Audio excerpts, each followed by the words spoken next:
Hello guys, this is your friend and we are back with a new fanfic. Which is what if Naruto is trained by Zabuza and Haku Naruhaku Part 1. And if you enjoy this fanfic then please press the like button and subscribe to my channel for more fanfic like this. And now let's start the fanfic. Compared to other villages, one would never see the village hidden in the leaves as cruel. Quite the contrary. In comparison, many would see the village as soft and weak, treating its ninja as people instead of tools and trying for peace instead of outright taking what they think they deserve. What many people don't know is how Konoha treats one of its own, specifically one Uzumaki Naruto, who could now be found running from yet another mob.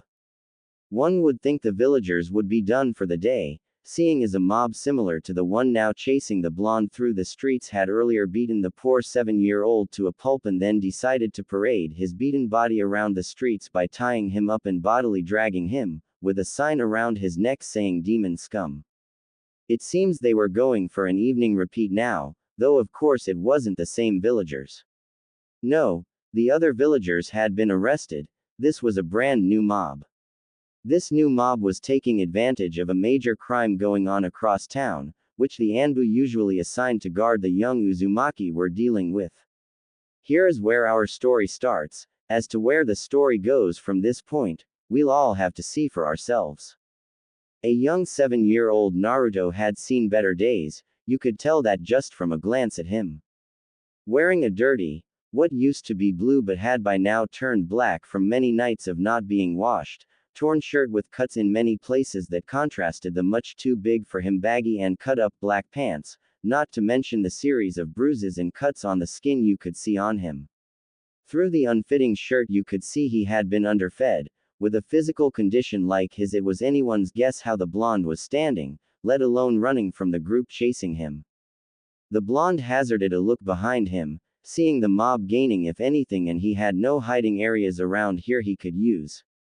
In a desperate act the 5-year-old tried to push over a trash can but all that seemed to do was make the villagers behind him even angrier. Running as fast as his little legs would allow, the boy turned towards the one thing that might save him. The village gate. It was a boundary he had never dared cross before, knowing that with everything, he wouldn't die here, Gigi wouldn't let him, but outside the Hokage had no power, and it would just be him and whatever fate decided. Well, this Uzumaki had never believed in foolish luck or fate, and this was the best opportunity to escape pain. So with a mental apology to his adopted grandfather, the Jinchuriki took the turn and sprinted right out the gates, down the path, and then into the trees, soon outpacing the furious cries as he got away from the villagers. Not looking anywhere aside from straight ahead, the boy ran. Not once did he look back, he just ran. Even when the yells were long gone, he still ran. He ran until he could physically run no longer, and by that time he had made it a long ways, farther than he had ever run before. Only then did it set in that he wasn't home, no longer in familiar territory. It was then he began to wonder what he was supposed to do now. This was a situation that was slightly familiar to the blonde, but not out here in the wild. Since he was 3 and until he was 6, the young boy had lived on Konoha streets, living off what he could get out of garbage cans. He knew how it was to not sleep indoors, or eat anything but moldy bread. Hell, he still did it since the villagers refused to serve him anything but that when they were forced to allow him to shop there. Soon survival instincts began to kick in then and slowly the blonde decided first and foremost, he needed food and a safe place to stay. So then began the search for a safe resting place. That was essential. If he didn't have a good base of operations, he'd be defenseless against whatever was out here. Before he had a small box, now he would settle for a small cave, anything. Before he got food. He'd gone without food before and he'd do so again. Moving through some bushes, the blonde tried his best to find a cave or somewhere to sleep, but was starting to find he could barely see his own hand, let alone a place to rest. That was until he saw a faint light farther down from where he was. Squinting he tried to make out what it was, before his now sleepy and sluggish mind decided light was sometimes good, so it might be okay to investigate.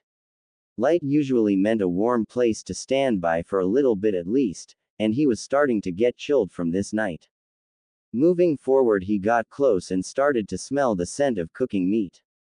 Mouth-watering, he snuck as quietly as he could forward, peering through some bushes at a seemingly deserted camp. He peered around, before his eyes caught the sight of 3 birds cooking over a fire. Looking around quickly, he noticed no one was around and darted out, assuming whoever started to make these was gone now. Unfortunately, as soon as he got into grabbing reach of his prize, he felt something sharp against his neck and stopped mid-lunge. Sliding his eyes down, he saw one of the biggest blades he'd ever imagined. It was literally bigger and wider than he was. Slowly he slid his eyes up the length of the blade and spotted its wielder, glaring down at him behind a mask of bandages with no eyebrows or shirt. The man was well muscled, that much was sure. He also had plenty of scars from battles as far as Naruto could guess, and wore one of those metal headbands he had seen ninja in his village wearing, except this one was different looking and had a slash going through it. Now starting to sweat, the young blonde slowly backed up, or at least started to only to come to a stop when the blade slid closer as he moved. Catching on that moving was bad, the blonde kept his frightened gaze on the masked man. Finally, after what seemed a lifetime, the man said in a tone of voice that spelled saying the wrong thing would get him killed. "Were you trying to steal my dinner?" The blonde started sweating more, trying to figure out the best answer before deciding on. "I wasn't stealing, I was surviving, and these birds looked a lot better than eating leaves." Lying was too hard for his mind in this situation. Frightened and very tired made every thought seem to come from a long way off. Like a whisper of someone 20 feet away. Now the blonde was silently praying his head wasn't going to be chopped off right here when the man looked out of sight to where Naruto couldn't see due to the blade and nodded. Suddenly there was another set of hands on him, grabbing his arms and legs and tying them together. With a shout of protest, the blonde fell to the side. Looking up, Naruto saw a girl a little older than him, but noticed only one thing about her. The one thing she voiced out loud. "Zabuza-sama, this boy, he has eyes like mine." The girl said quietly, looking up at the bigger man. "He does he?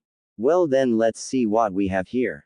The large man, apparently named Zabuza, glared down at the petrified blonde and said, "You've got one chance, kid. Even that's only because Haku seems to be interested in you. I'm going to ask 2 questions, answer correctly, and you live, incorrectly and your head's mine. We understand each other." Slowly the last Uzumaki nodded and gulped, hoping that these were really easy questions. If they wanted him to count numbers or something, he was definitely in trouble here. "Good. What's your worst memory?" the man asked, completely serious. Worst memory. "I don't have one," the blonde shakily muttered, looking down. Relieved on one part that it wasn't math, but entirely saddened on a whole different aspect, as he looked back on his so far short life. "What do you mean not have one? Everyone has a bad memory. Hell, even a stubbed toe is a bad memory, and judging from the way you're dressed, I can tell your mommy didn't dress you." The demon of the mist growled. Naruto looked down a little more at the mention of having no mother. Boy, didn't he know that. He couldn't count how many times he wondered where his mother was, wondering why she wasn't there to hug him like the other kids' moms he had spied from the park, comforting them on the slightest cut. "I don't have a mom, besides, all my memories are kind of the same, waking up, getting those cold looks, wondering what I can find in a trash can and wondering how bad the next beating will be. The only good thing I had going was Ji-san, but he was always too busy to play with me much." Naruto said sulkily. Zabuza looked down at the blonde and nodded slowly and then asked his final question. "Are you willing to be my tool?" Naruto blinked and then swallowed, glaring up at the large man. No. No. Remember, I have your life in my hands." Zabuza growled out. "I ran from the village so I would have my own freedom, my own will, and wouldn't have to worry about those damn villagers. I'll be damned if I ran all this way just to surrender to someone else. I'll die free." Naruto yelled, a fire burning in his eyes as he glared at the man. Staring some more, Zabuza slowly raised his blade and Naruto shut his eyes tightly, waiting for the inevitable. Suddenly a whistling noise passed him and the boy blinked, looking around and noticing he could move again. Suddenly a stick was thrust in front of his face, holding a tasty-looking piece of meat. Eat. You'll need your strength to withstand the hell I have in store for your training. Zabuza said, not even looking at the boy anymore. Training? What do you mean? Naruto asked in a very confused tone, already working on devouring his meal. It was a free meal and he knew better than to pee this up. I mean, you're going to become my student. I'll need someone to take my place in the 7, and you might do. If not, I can always kill you later. Turning from looking at the fire he barked out. Haku, you got first shift. Watch the new Gaki and see if you can analyze him like I've been trying to teach you. Do it correctly and you might get breakfast. The girl who had silently watched until now nodded and turned to the blonde, waiting for her master to head to his tent. I'm Haku, tool to Zabuza-sama. The blonde simply blinked and offered a fake smile. Uzumaki Naruto, tool to no one. Suddenly their introductions were cut off when from the tent a kunai flew, severing a few pieces of the Uzumaki hair. Shut up or I'll decapitate both of you. Haku giggled slightly at the blonde's frightened look and said, welcome to your new home. Why yeah, still not sure if that's a good or bad thing. His only reply to that statement was a small giggle from the girl as she walked towards the fire. Meanwhile in Konoha, an aged Hokage was staring at his crystal ball dully as he watched the picture fuzzily, having traced the blonde since he left, the picture getting dimmer and dimmer and requiring more and more chakra as the blonde got farther away from the village.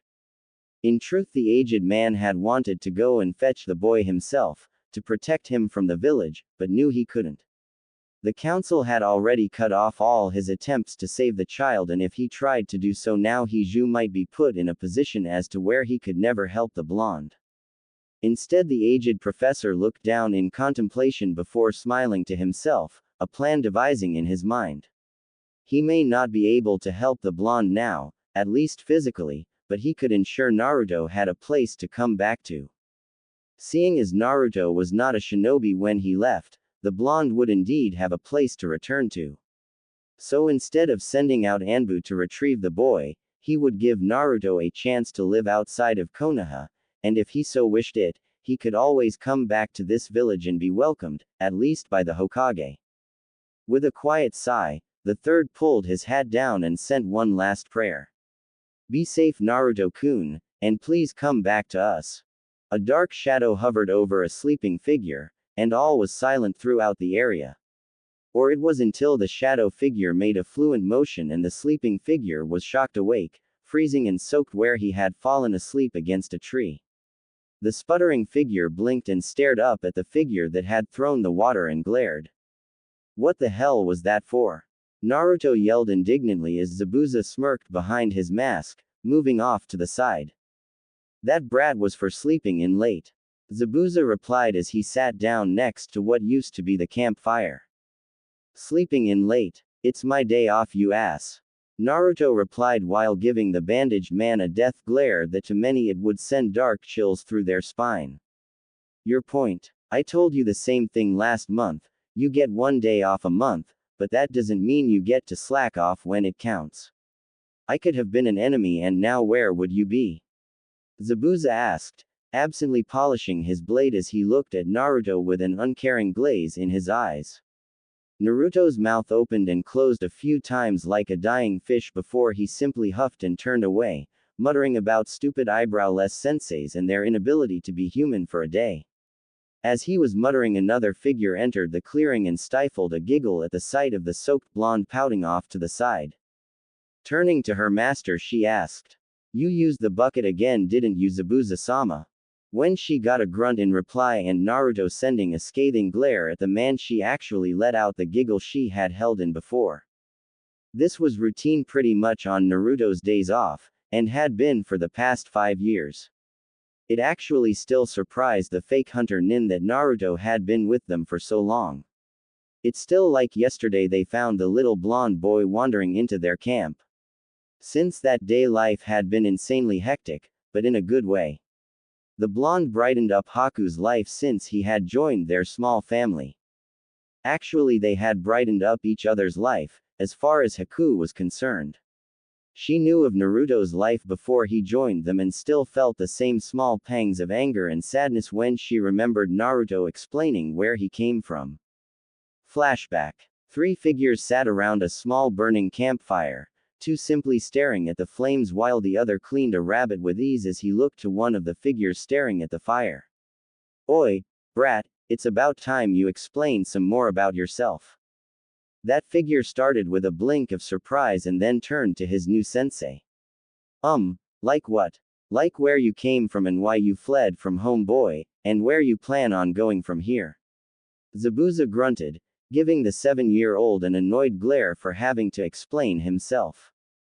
Naruto immediately smiled and proclaimed, "Life wasn't so bad, I mean it was he was cut off as he gulped at the blade at his neck. "Stop bullshitting me and drop that stupid act, kid. Being happy is one thing, forcing that idiotic smile will just piss me off, and do you really want me pissed off?" Zabuza asked with a deadly glint in his eye. The blonde immediately shook his head. The oversized cleaver was taken away from his throat. Gulping and patting his neck to make sure it was all still there, Naruto let out a breath and slowly closed his eyes before beginning. "I came from Konoha, and my life was hell there. I was beaten frequently by villagers whenever they felt like it, and they always glared at me with those cruel eyes, like I was something they scraped off their shoe. I could never get any food unless I went to old man Ichiraku's for ramen, but I stopped after a while when I saw some villagers try and spray paint on the stand. I didn't want to cause them any trouble." The blonde sniffed and shook his head, refusing to let the tears that had threatened to start falling come out. He had learned long ago that crying wouldn't help him. Suddenly an arm wrapped around his neck from behind and Naruto's eyes went wide as he turned to see who held him. To his surprise it was Haku, smiling down comfortingly. "It's okay, Naruto-kun. Let it out, you're not alone anymore. You can finally let it all out." Haku whispered, and in seconds the boy's resolve to not cry was broken as he latched himself to Haku as if she were his only life preserver in a raging ocean. While the boy cried, Haku simply comforted him as best she could, all the while realizing she had found a kindred spirit like hers. As he cried, Haku softly whispered, "We're a lot alike, Naruto-kun. I know what you're going through exactly. Let me tell you about what happened before Zabuza-sama found me." And as the boy cried, Haku softly told her tale. About her bloodline, about the purge, about being homeless and without use until her master found her. When she had finished, the blonde was no longer crying but staring at the fire with a glossy look in his eyes. Zabuza watched his two charges with hidden emotion, turning away after a while until they were both done crying, seeing as halfway through her own story Haku had started crying with the blonde, and after she had finished they had both cried just because they had finally found someone like themselves. Turning back when it was quiet, he voiced the question to the glossy-eyed 7-year-old. "You still haven't told us what you're planning on doing from here," Zabuza said, with an uncharacteristically soft voice. The glassy gaze shattered in an instant, replaced with a burning fire of conviction that slightly startled Haku as the boy voiced himself with full determination. "I'm going to train as hard as I can, and become strong enough to show those villagers what I'm worth. I'll earn all their respect and then I'll protect every single one of them by becoming the Hokage. I swear on my life." Zabuza smiled behind his bandaged face and said, "I don't know why you would want to go back to that hellhole, but I'll make damn sure you're strong, brat. Just remember to send some cash my way, Hokage-sama." The title was for once not said sarcastically, probably being the one time in a long while Zabuza would treat anyone as equal. "No problem, sensei. I'll send loads of money your way," Naruto replied with a genuine grin across his face. As Haku smiled behind him, silently vowing to help the blonde on his way to becoming Hokage. End flashback.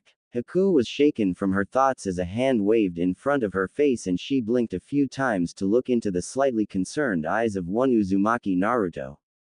Yo, you okay Haku? You kind of spaced there for a while. Naruto asked, and to her surprise her lack of concentration had been longer than she thought, seeing as the blonde was dressed with his blade already on his hip. That was one of the things Zabuza changed first, Naruto's horrible clothing. At once they set out and bought him some new clothing. That proved disastrous when the two almost broke out into a fight about Naruto wearing orange. Eventually the two came to a compromise due to not being able to move their legs thanks to some well-placed sanbon which allowed Naruto to have an orange thing on him. To which Naruto chose a dark orange pair of wristbands that concealed his training weights. The rest of his outfit came with a dark black shirt with a red spiral on the back, hidden under a blue, borderline black, trench coat that had only the top two buttons buttoned, opening up to reveal baggy black and blue camo pants with tons of pockets, a zabuza's insistence that his disciple looked something like him and Naruto refusing to shave off his eyebrows.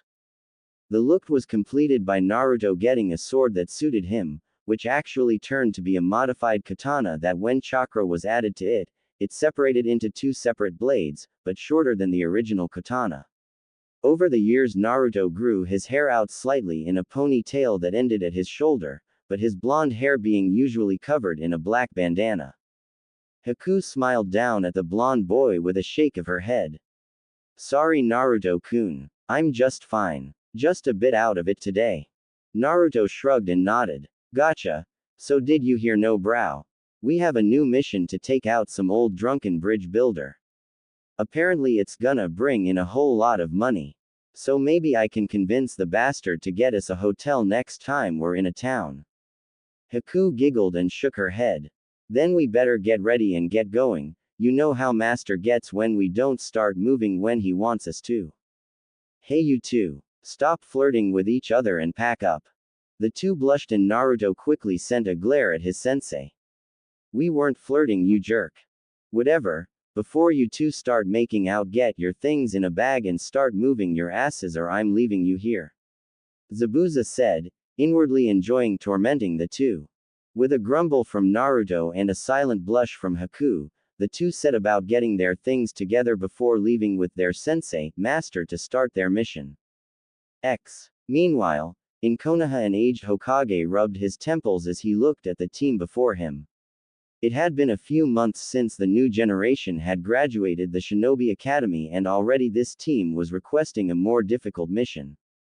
Before the aging Hokage, stood Team 7 consisting of Hatake Kakashi, Uchiha Sasuke, Haruno Sakura, and Inuzuka Kiba, so far the best of the teams in consistency of getting their missions done, but even so they were fresh out of the academy.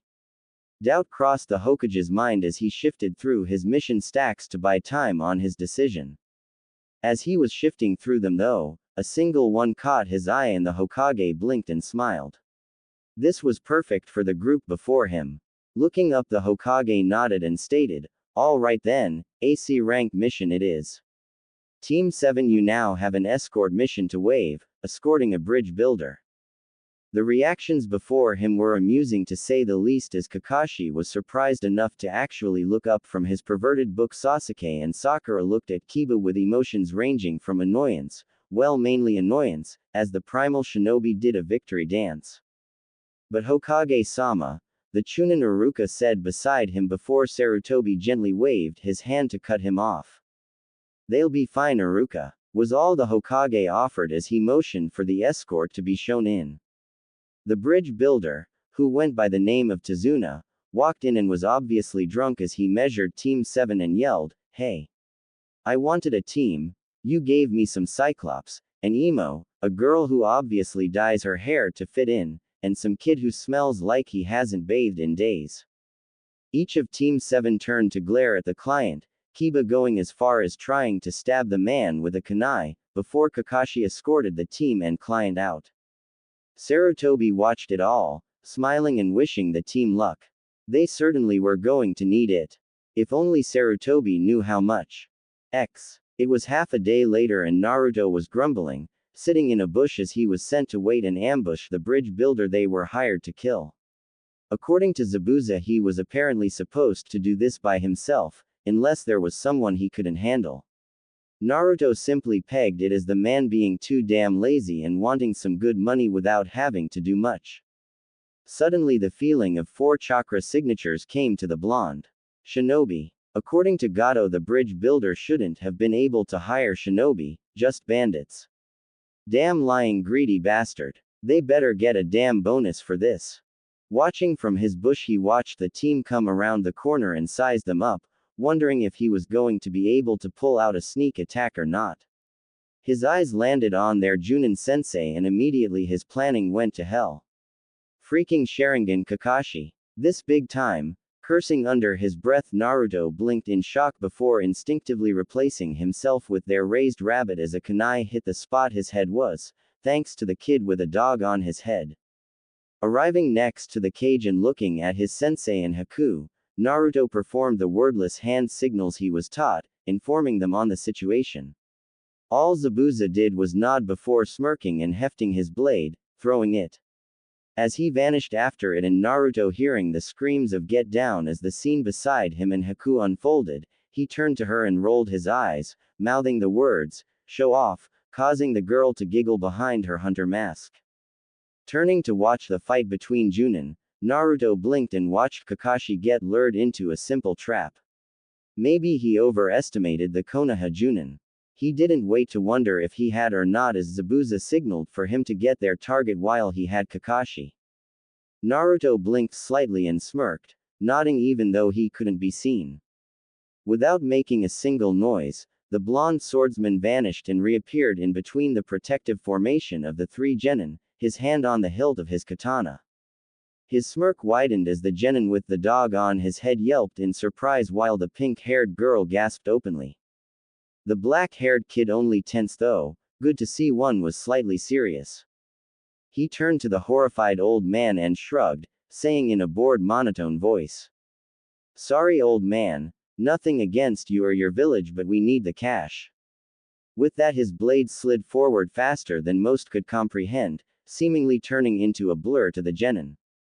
When instead of the easily tear through resistance of flesh and the sound of skin being split by a blade was replaced with the force of another blade and the sound of metal clashing, Naruto's eyes widened. Instead of his blade severing the head of the bridge builder, it was being blocked by 2 kunai straining to hold his one blade from their awkward positioning. Following the arm holding the kunai, Naruto raised an eyebrow at the face of the black-haired boy screwed up in concentration. Suddenly the raven-haired Avenger shifted his weight, sliding on of the kunai towards the hilt of Naruto's blade while he threw the second kunai with a flick of his wrist. Naruto brought his blade down, towards the ground as he simply bent his neck to dodge the kunai. After dodging, the blonde stepped back and disengaged blades while sending a kick forward towards the Konoha shinobi's head. Sasuke grit his teeth as he blocked the jarring kick by raising his left arm, rolling with the impact and coming to a standing position a few feet away. He spun quickly, glaring heatedly at the blonde before him who simply looked bored. "Was that supposed to impress me?" The blonde drawled, his sunny persona shifting further behind his shinobi personality. It was something Zabuza had taught him to do during his first year of training, stating that his loud and overconfident personality would get him killed. He said a good shinobi kept his emotions behind him, only out of battle or a mission was he allowed to be himself, on the field he was simply a shinobi. Nothing more, nothing less, until he had the power to achieve his dreams. After that Zabuza had said he could honestly care less what the blonde did. Sasuke growled more in anger, unknowingly playing right into the blonde's hands by taking the bait and getting more emotional. Just as he was about to charge again, he was stopped by a voice, the voice of their captured teacher. "What are you doing? He's obviously been trained by Zabuza, he's too strong for you. Get yourselves and Tazuna out of here," Kakashi yelled. Suddenly the frozen Kiba broke out of his stupor and shook his head defiantly, growling alongside his partner Akamaru. "No way, Kakashi-sensei. You taught us that those who abandon their mission are trash, but those who abandon their comrades are worse than trash. There's no way we're leaving you behind. There is only one of him and 3 of us, we'll take him down and get you out of there in no time. And Inuzuka never abandons their pack. Zabuza simply laughed. Let the kids play Kakashi, I want to test my student. Kakashi simply glared, about to protest again when Kiba took action. Beast Human Clone no Jutsu. I wrote this chapter without internet, as will most of my chapters be typed, so bear with me please, I know some jutsu off the top of my head, but not many. Everyone turned towards the feral shinobi to find not one, but 2 of him. Both were on all fours and as one shot forward, attacking the blonde in perfect synchronization and finesse. One Kiba jumped off the other's back, slicing at the blonde as he sailed over him while the other jumped forward and started spinning using chakra, the other Kiba doing the same once he hit the ground on the other side of him. There was a chorused shout of, Gatsuga, as the 2 spinning forms took on a look of bouncing gray drills. Naruto's eyebrows shot up as he started backpedaling, flipping backwards to avoid one drill as it smashed into the ground he was on not a second before, making a small crater as the other drill flew up, on a course to shred into the blonde.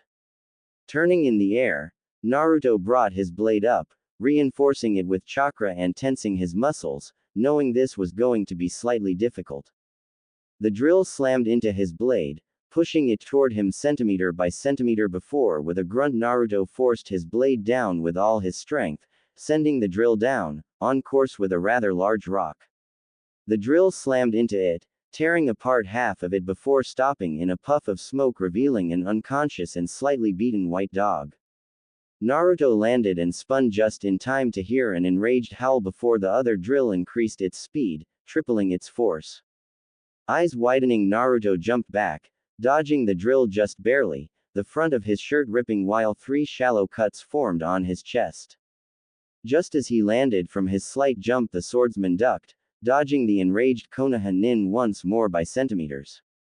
Gritting his teeth, the blonde finally had enough of this as with 2 hand seals, a vortex of water sprung up, forming another Naruto. Together with his clone, Naruto waited for the drill to turn, and when it was as close as it could get and they could still dodge, they both stepped wide to either side of it, bringing the blades, sharpened slightly by chakra, to slash the drill's side. There was a pained groan as the drill deformed in mid-air, twin twirling arcs of blood spinning along with the falling Inuzuka. The dog shinobi hit the ground hard, rolling to a stop with shallow cuts going down both of his arms. They could still be moved, but it would cause a load of pain until they healed.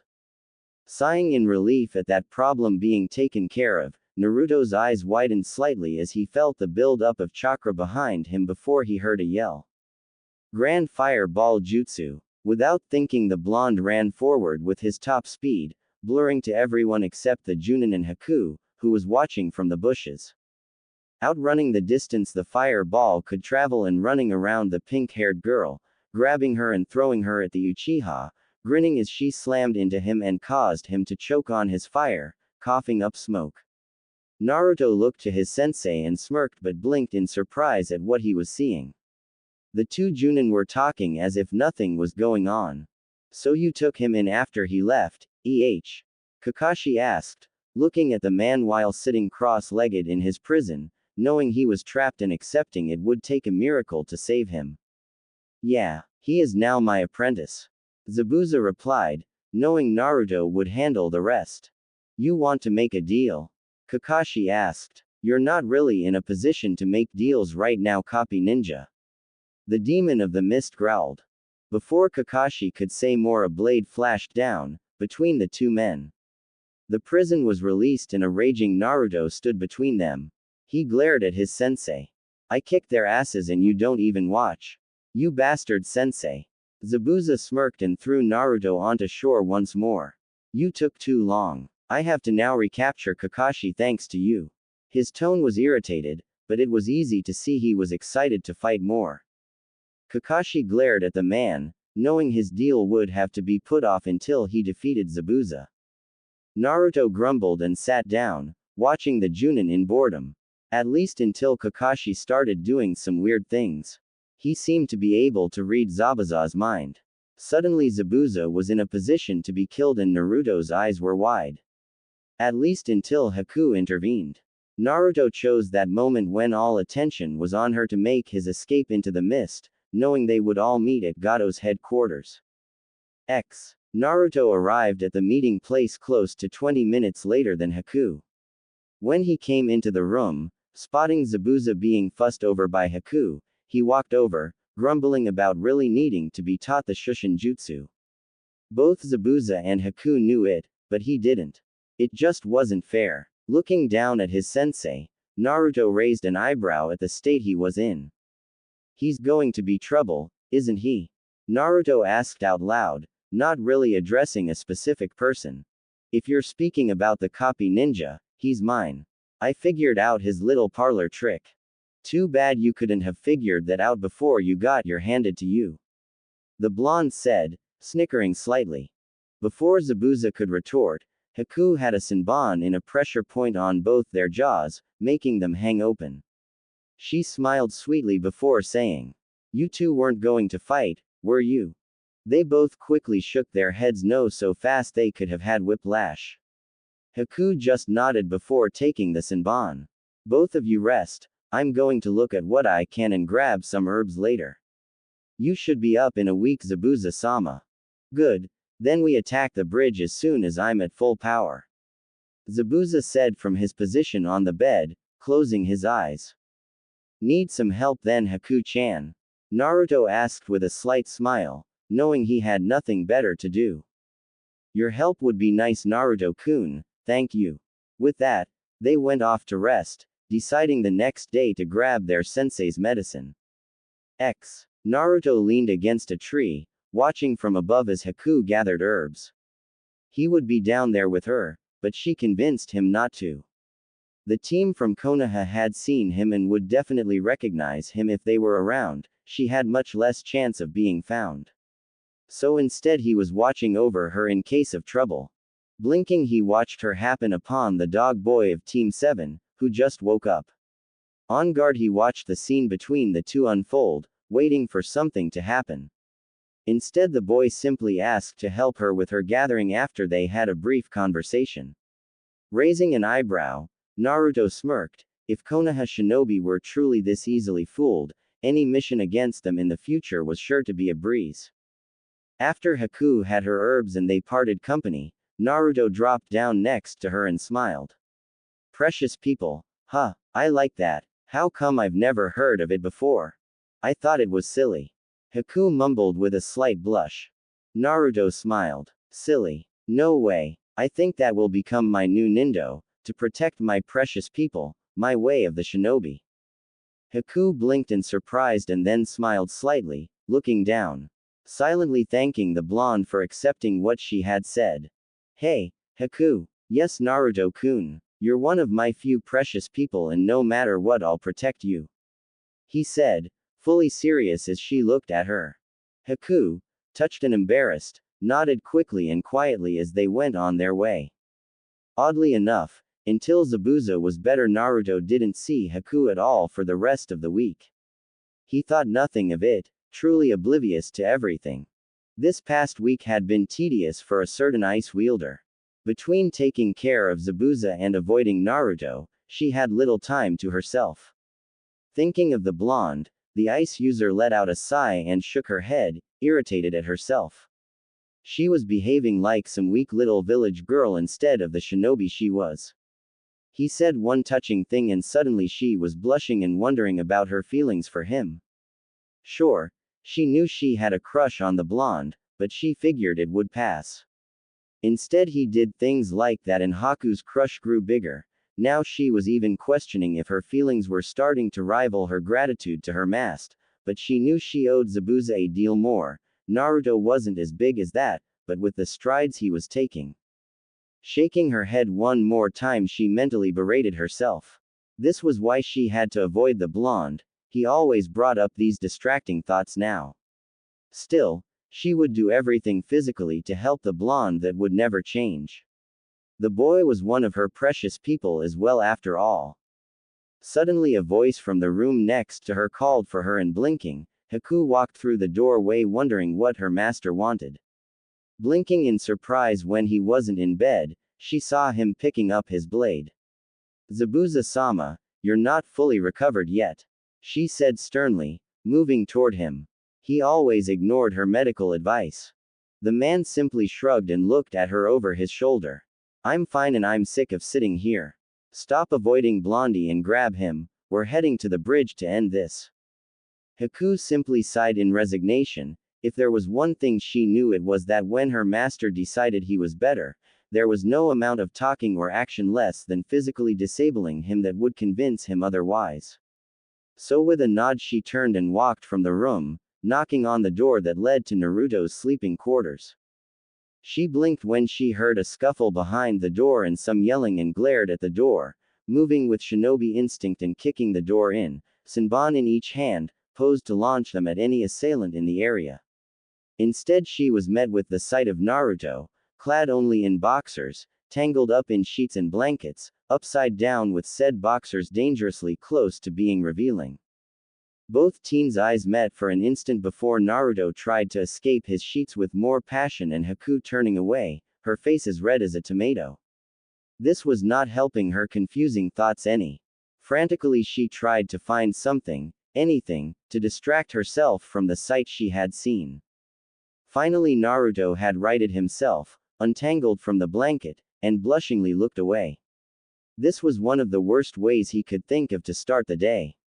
He decided to rest a bit more today, and now Haku had caught him like that.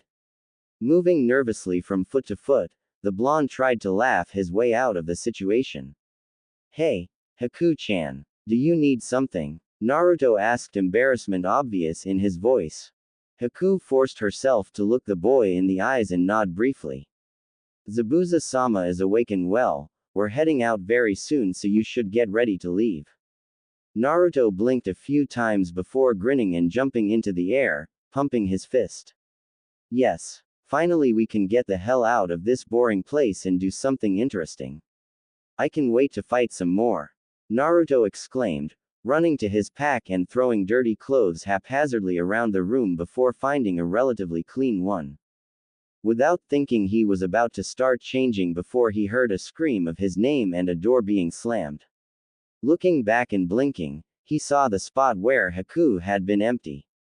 Shrugging, the blonde started changing once more, oblivious to the black-haired girl outside his room, cursing the Uzumaki swordsman for making things so damn awkward before heading to her own room. She had a battle to prepare for. When Naruto was finally out of his room, he found both Haku and Zabuza gone. His eyes widened and he cursed, damn them for leaving him here. They were gonna take all the good opponents for themselves now. Opening the window next to him, the blonde blasted out of the room, heading on a reckless course to the bridge. When he was getting close, he noticed that a mist had formed and was getting thicker as he got closer to the bridge. Damn, he needed to speed up now, or he wouldn't have anyone to fight when he got there. With that in mind he went even faster, sending small pumps of chakra to his legs. On the bridge, Team 7 had just arrived, spotting the unconscious bodies of the workers under Tezuna's command. Immediately Team 7 went into a defensive formation, Kakashi standing in front of them all. Suddenly two figures appeared before them. Zabuza was back and so was the hunter nin who took him from death. All the members of Team 7 immediately noticed there was a missing member of the team from the missing shinobi. Kakashi smiled at the two, trying to pull in friendly, hoping that before they fought he could mention this deal of his. Konnichiwa, Zabuza, Hunter Nin-san. I was wondering if you'd be willing to talk for a moment. First, where is Uzumaki-san, and is there any way you could possibly, just join Konoha with him? The only way you're getting the gaki is over my dead body copy nin. Now stop talking and fight. Zabuza said with a smirk before sending a water clone at the genin guarding the bridge builder, knowing the brats wouldn't be able to handle it. To his immense surprise though, one of the genin sped up and took his clone unawares, landing a fatal blow. Seems like the black-haired runt has speed. Zabuza muttered with a smirk. Haku nodded, fully in her shinobi persona. So it seems, allow me to deal with him, Zabuza-sama. Haku said, taking on Senbon. The Uchiha simply smirked before pulling out a kunai and meeting the ice user in the middle of a large puddle. We're matched. The raven-haired Avenger said smugly, smirking as they spun once more and he once again met the Hunter Nin's needle with his blade. Not quite, Genin. Haku said coolly, using some one-handed hand seals and sending a barrage of ice needles at the boy. He simply hopped out of the way and Haku followed, their battle flowing farther down bridge before Haku decided to make this quick and pull her blood limit out. Kakashi and Zabuza watched them take off, Kakashi nodding seriously. It'll be a close fight, he commented, turning to keep his eyes on the Mist Swordsman. Zabuza simply smirked. Haku has it in the bag, once she uses her blood limit, your Gaki is in trouble. Kakashi's eye widened and he was about to run to help when Zabuza vanished into the mist. You run to help him and I kill the other two and the bridge builder, your choice. Zabuza said, his laugh echoing all around. Glaring, Kakashi moved his headband up and looked to his two remaining students, one who looked scared witless while the other simply seemed a bit angry. Cover Tazuna, don't let anything happen to him. With that he took off into the mist, leaving the two genin alone. Kiba growled and sighed as he felt the gentle muzzling of his partner on his head. He turned to Sakura and smirked. Relax, we'll be fine. The other kid's not here and Kakashi-sensei had that Zabuza. His words did little to reassure Sakura, but at least he could say he tried. She was scared stiff, while he was just irritated. Sasuke, the Uchiha prick, actually managed to get someone to fight, while he was sitting on the sidelines. Honestly, he wanted the other guy to come back, he wanted to repay him for what he did to him and his partner. The blonde prick would pay, before he did what Kakashi instructed them to do and captured the blonde, taking him with them to Konoha. As if his prayers were answered, a form dropped from nothing revealing the blonde swordsman looking at them unimpressed.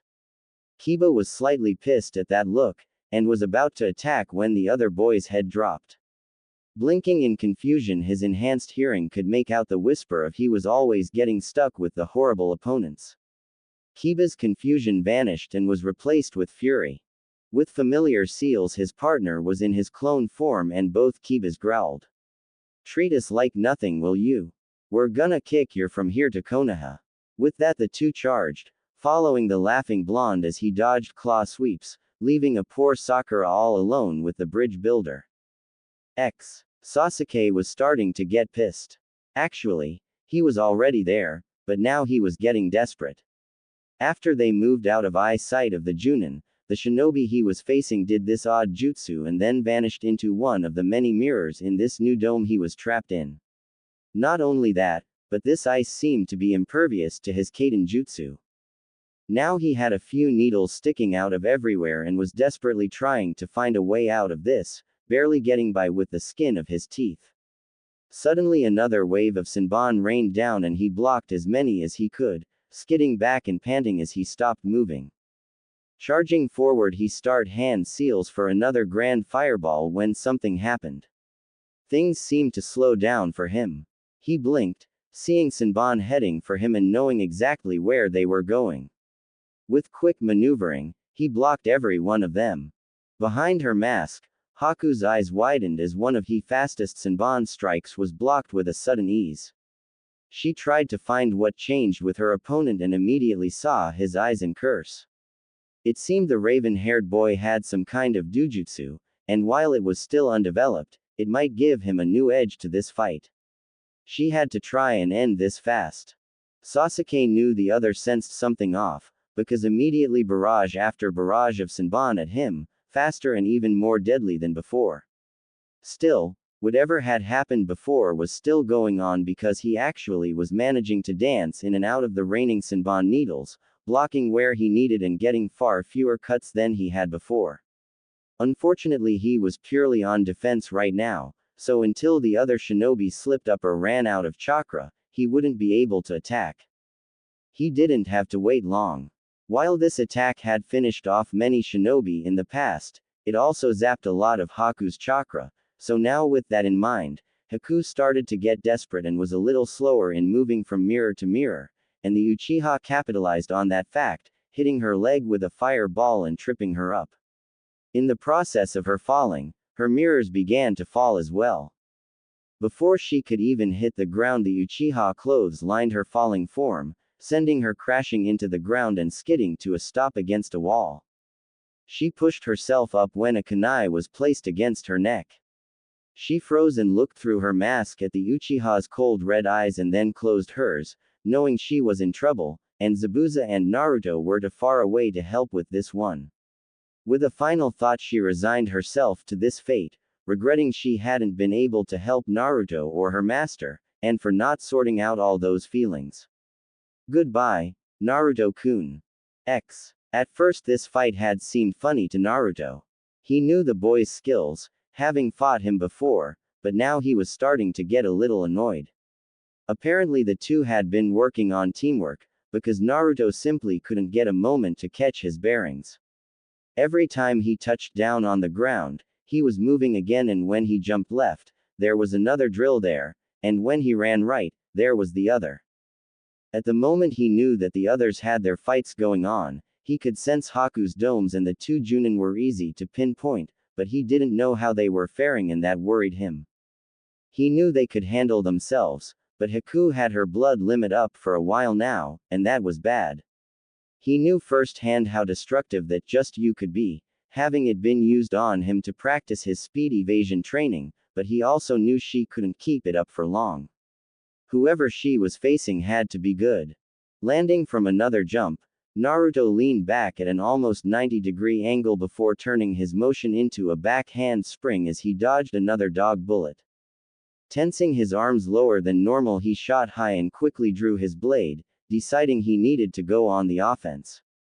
Landing, the boy sprinted forward, throwing himself forward and placing a hand on the ground and pushing off, giving himself more speed and an opposite rotation of the K9 torpedoes.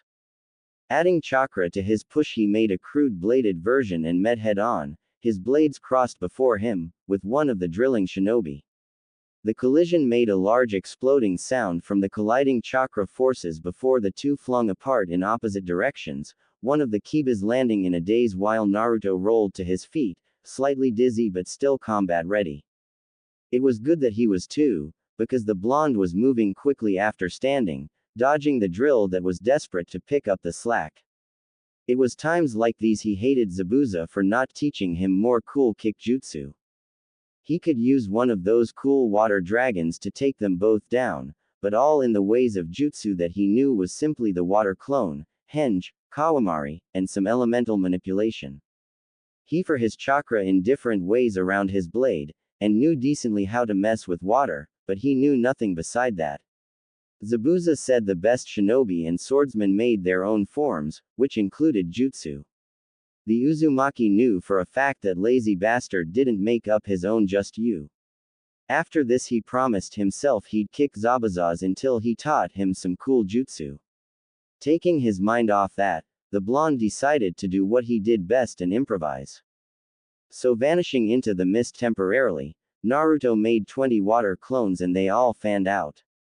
The drills seemed to slow before starting to attack the running Narutos while the original made his way to the stunned Kiba regaining his senses.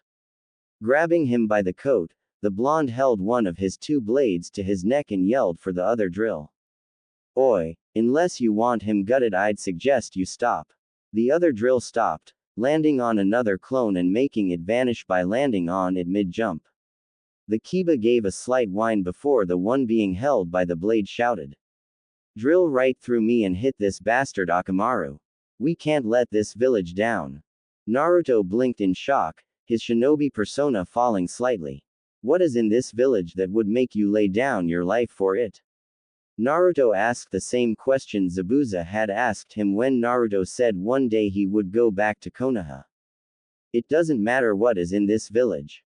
These people are suffering and you're helping the bastard who's doing it. I'll lay my life down to make all these people's lives better, and this bridge will do it. Kiba said fiercely, glaring over his shoulder. For a moment Naruto let his true self shine through as he grinned brightly. Good answer. It's kind of like why I'm going to go back and protect my home, whether those damn villagers want me to or not.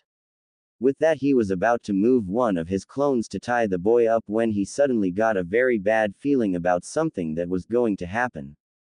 Turning his head in the direction of the bad feeling, and his eyes widened.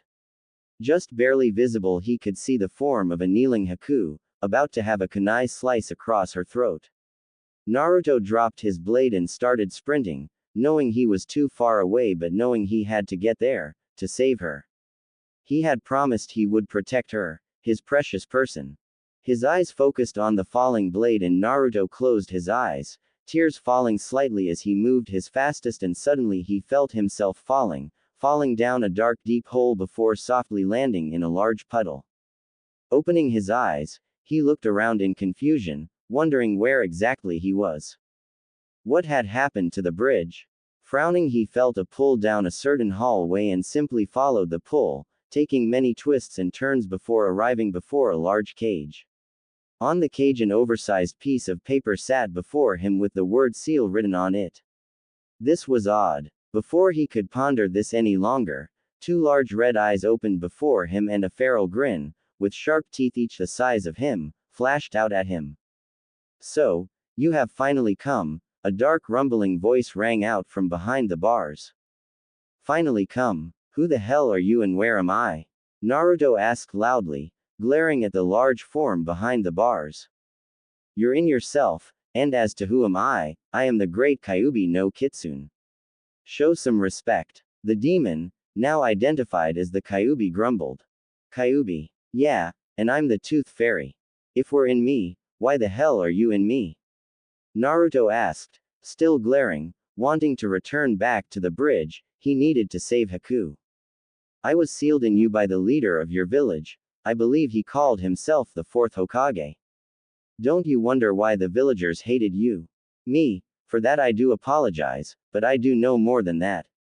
Just because your life was shit, I owe you nothing.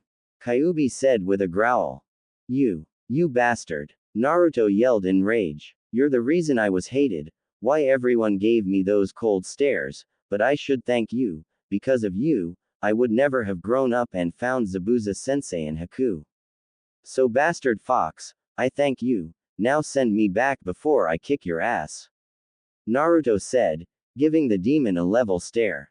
Why am I here anyway? You need my help. You need my power.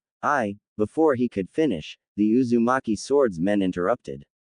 Screw that. I'll get by on my own power, not riding the coattails of someone else. Naruto growled. The demon glared before freezing the boy with killer intent. Show me respect, hairless ape. I may be sealed, but you should know your place. Still, your outlook on this intrigues me. So, I will do something else instead, but in doing this you owe me a favor. I will unlock your hidden bloodline, it should help in this. Do you accept? Naruto glared at the demon, struggling to move under all the killer intent directed at him before letting out a breath and thinking it over.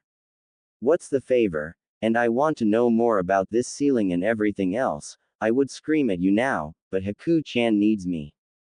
I'll call upon the favor when the time is right, until then you must grow stronger. As for the seal, if the copy ninja still lives, ask him. It was his sensei who did this after all. Kyuubi replied, waiting for the answer still. Naruto thought for a few more moments before looking up at the kitsune and simply nodding. Do it, allow me to protect my precious person. The demon smirked and sent a flash of yoki through the boy's system. It's done. The Hirishin is now yours to wield, you'll have to figure out how it works on your own, but it should work in this situation. Now go boy, time is short. With that final word from the demon, the boy felt himself thrown from his mind and back into the world of the present. Naruto's eyes opened and his eyes focused on the blade once more, it's still falling but this time something was different. He felt a part of his chakra leaving his body and wrap around the hilt of the kunai and suddenly a large tug pulled Naruto through the air.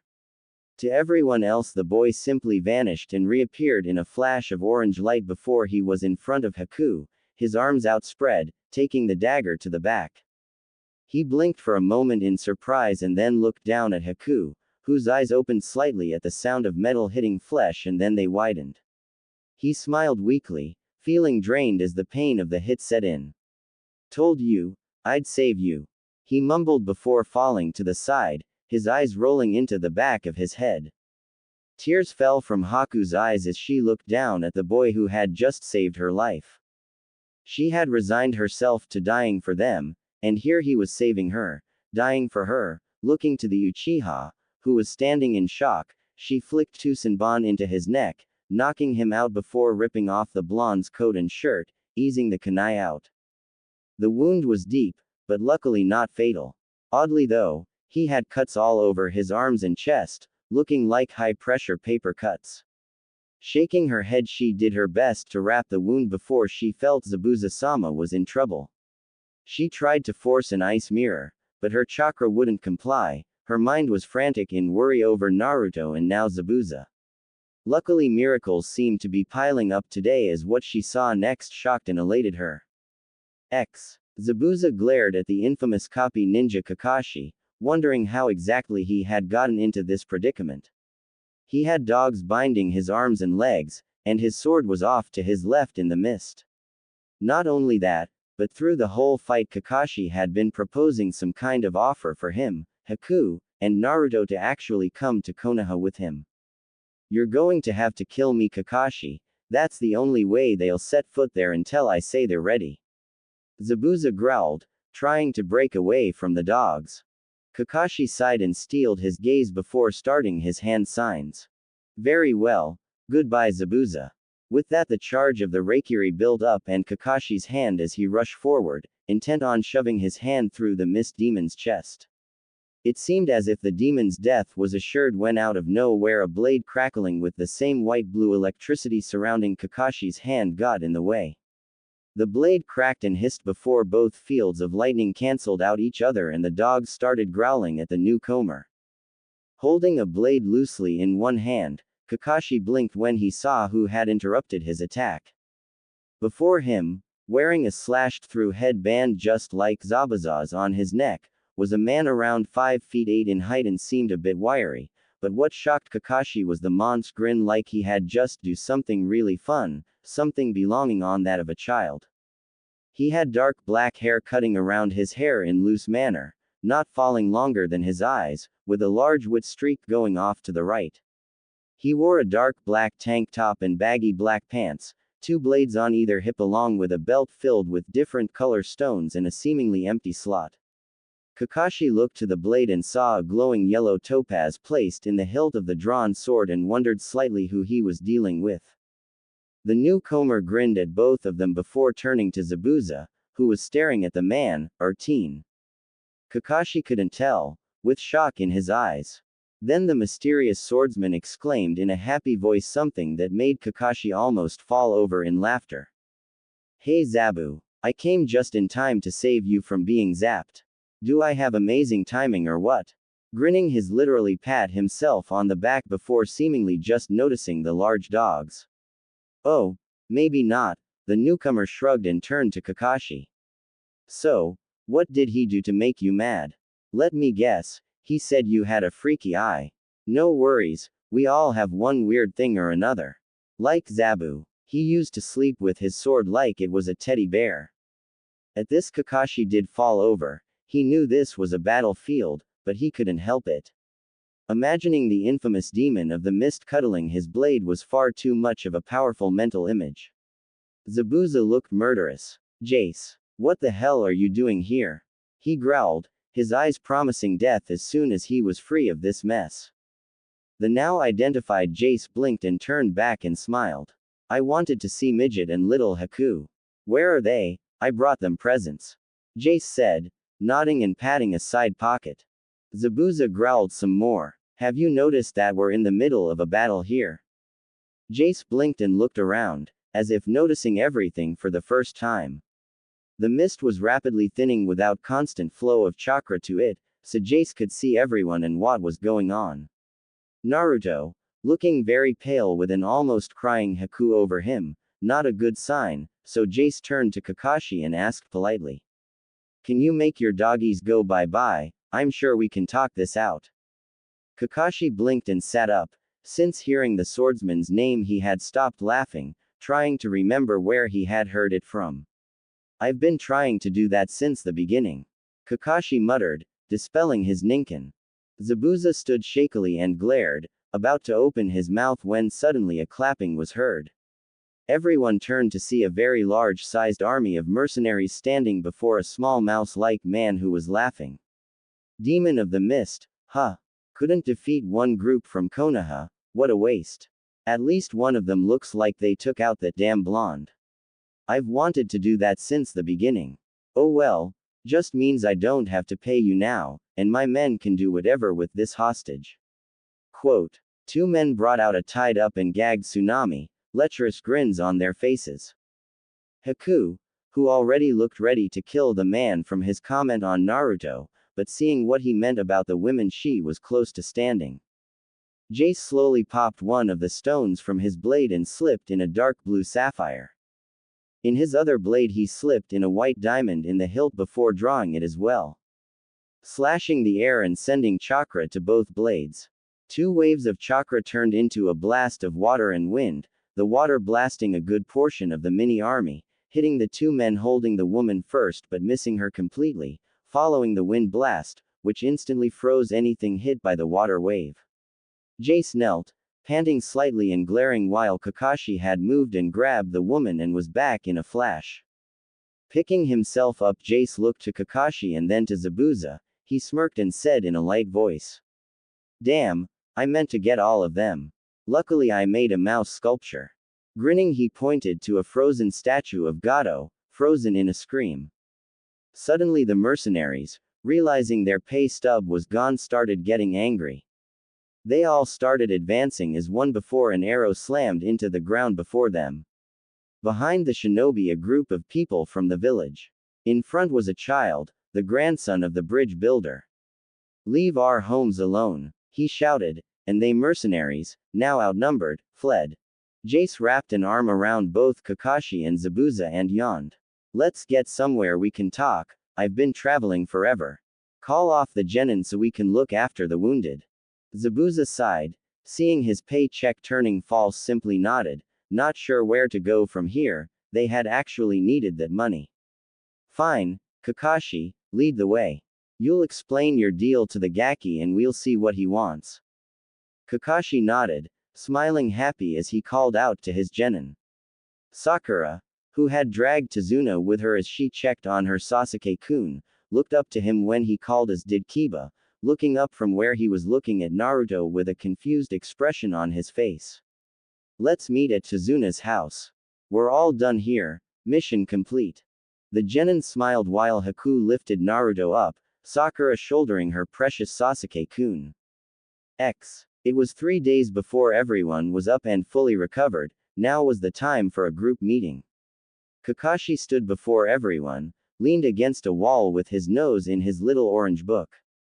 Oddly enough, Zabuza had one just like it, sitting on the couch with a bored expression. Kakashi looked up when everyone was there and smiled slightly. All right, now that we're all here. To that statement he got glares all around. Since he had been the last one there, everyone else had been there for over an hour. Let M introduce everybody. I'm Hatake Kakashi. He then pointed to Zabuza on the couch. That's Momochi Zabuza. He pointed to the two on the opposite couch. That would be Uzumaki Naruto and Momochi Haku. He pointed to his 3 genin sitting on the floor, and my genin Uchiha Sasuke, Haruno Sakura, and Inuzuka Kiba. He heard an indignant bark and chuckled. Sorry, and his partner Akamaru. He then pointed to Jace. You're the 7 swordsman elemental swordsman Jace Haruta, aren't you? Jace smiled and nodded, jumping up. That's right. Now I'll never remember all those names, so I'll give you all nicknames. He then proceeded to point to everyone. He first pointed to Kakashi and Zabuza. You're now Scarecrow and No Brow. He pointed to Haku and Naruto. Ice Princess and Midget, then shifted to the 3 genin and said, Emo, Dog Boy, and Pinky. With that done he nodded and sat back down. Everyone besides Kakashi was giving him a death glare to which he obliviously hummed through. Zabuza sighed and turned to Kakashi, just get on with your deal. Right, Naruto, I want to give you and the rest of you the chance to come to Konoha. Naruto blinked at the copy ninja and then said, what's the catch? No catch, simply come and become a shinobi of Konoha. We can offer you asylum from Hunter Nin and claim you as our own.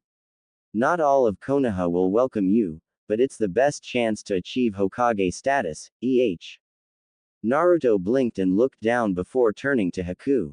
What do you think? She blinked and then smiled. I would love to see your home village, Naruto-kun. Naruto blinked and then nodded. All right, I'll take the deal. Naruto said in a low murmur, nervous about going home. Kakashi smiled and patted the boy on the back. Good, I'll send word ahead of us to let Hokage-sama know what to expect.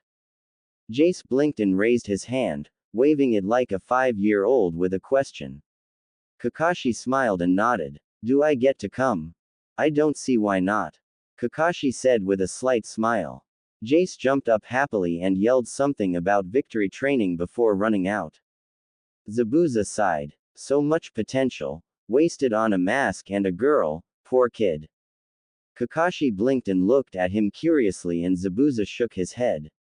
That's for him to explain. Anyway, since I'm going now, I'm gonna rest. Wake me up when you're leaving. Zabuza muttered, walking off with his nose still in the book he borrowed from Kakashi.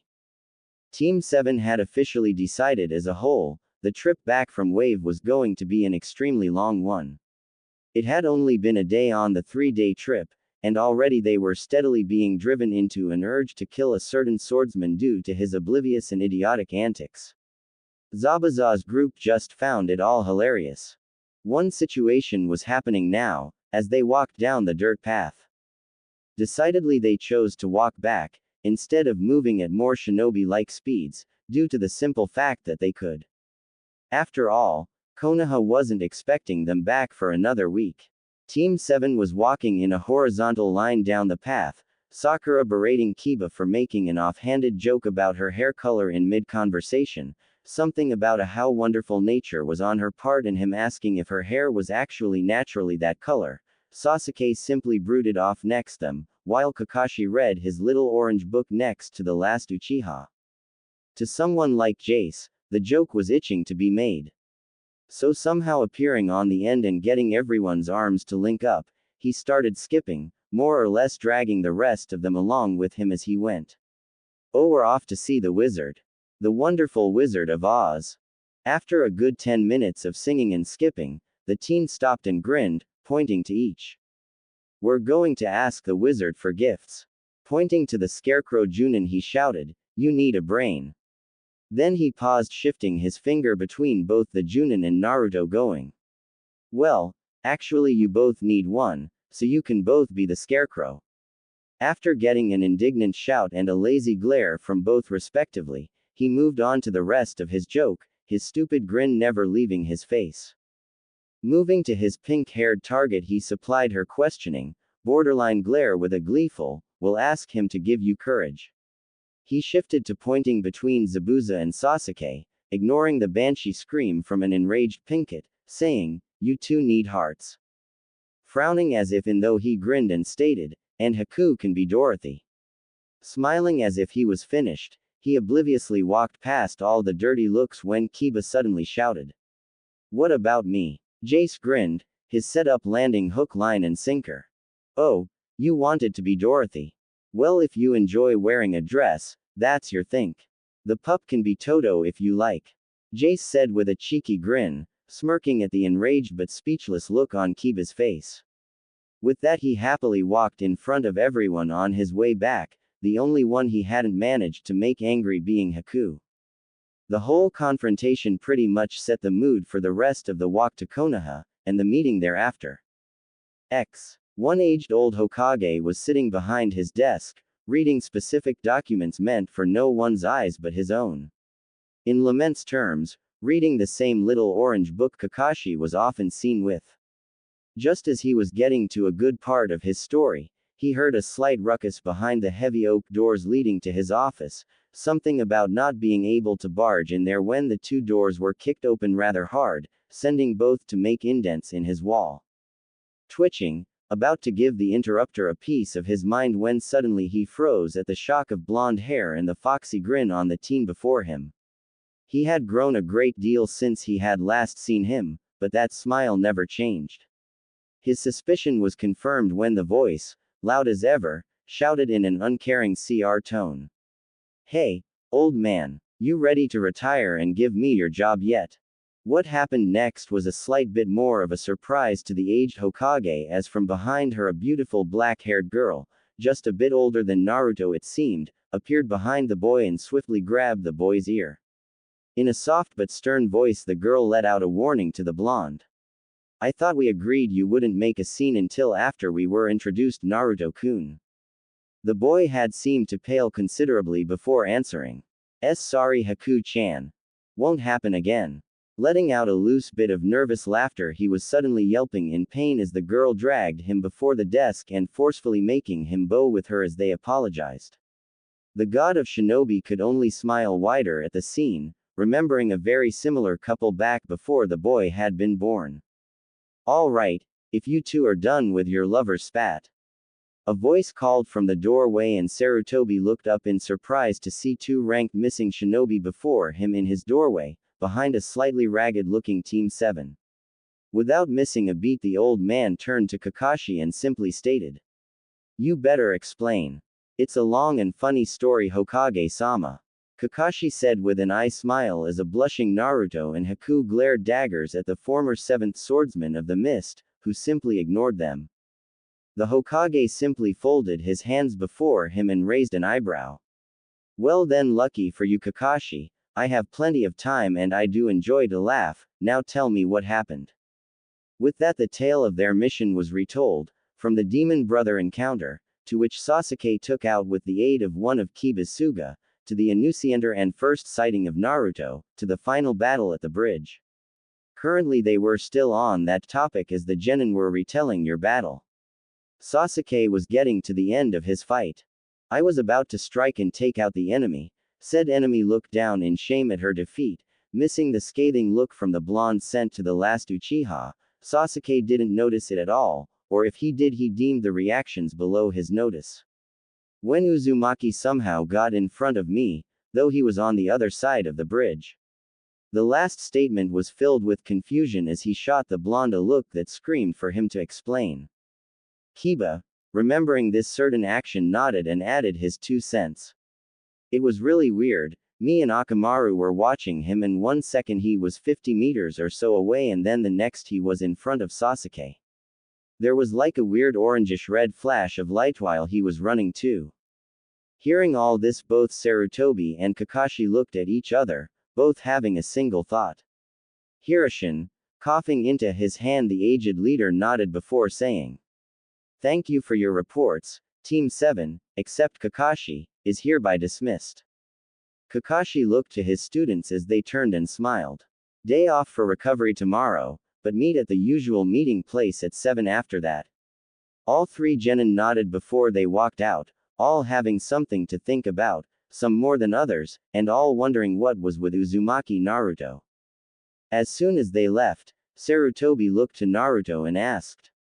"Naruto-kun, do you know exactly what you might have done?" The civilian not yet shinobi blinked and looked down in thought, having this, along with other things resting on his head for a while.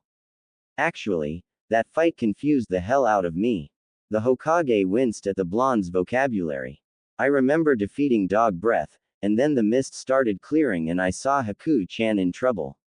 I started running, not really expecting to get there in time when I was suddenly in front of some big cage with a piece of paper on it." The Hokage and Kakashi shared another look, hoping this was something in Naruto's imagination but deep down knowing it had to do with the seal. Any hopes it wasn't were shattered when Naruto continued. "Then there was some big furball behind the cage who called itself Kyuubi. It said we were in my mind or something and that I should respect it. I told it to go to hell and it said it unlocked some bloodline limit called the Hirami or something. The next thing I know I felt a pull and things kind of slowed and I was in front of Duck Butt. Through his story, the Haku, Zabuza, and Jace were blinking in surprise at this new information. All were having mixed reactions but none were showing it. Sarutobi simply sighed and made a few seals, keeping sound from leaking out of the room due to well-placed seals. What I'm about to tell you all is a double SCL secret. Naruto-kun, how shall I put it? Sarutobi pondered. The brought's a demon container to the Kyuubi, isn't he? A gruff voice asked, as Zabuza pieced things together. Slowly they were all falling into place, the brat's reserves, his unnatural healing, and his freakish stamina. Now that it was right in front of him it all made sense. I'm a demon? Naruto asked, his eyes glazed as he remembered the shouts directed at him before he had escaped this place. His musings were cut short as a fist sent his face plowing into the wood boards of the floor. Looking up about to yell at the person who hit him, he saw a pissed Zabuza. You're a brat, you're no more demon than I am. Zabuza growled, before turning his glare to Jace who simply said. So says the demon of the bloody mist. Dodging from a battalion of Senbon needles, Jace hid behind the chair of the Hokage. Yield, yield, the shrimp's fine, just a container, got it. Haku placed a comforting hand on Naruto's shoulder and he looked up, blinking in wonder at her caring eyes staring at him. It's like our conversation on returning to Konoha a while back. Regardless of if Konoha hates you still or not, if you're a demon or not, you have us now, and together we'll all show people our worth. Right? Slowly a smile formed onto the lips of Uzumaki Naruto, before turning into a full-blown grin as he nodded quickly. You're right, Haku-chan. I'll prove my worth to everyone, as Uzumaki Naruto, future Hokage. Sarutobi smiled briefly before looking to Kakashi and clearing his throat. Yes, you are the container Naruto-kun, but that simply means you are the jailer keeping the Kyuubi inside the seal the Yondaime put on you. There is another thing though, completing as to why this is a double S rank secret instead of a single S class.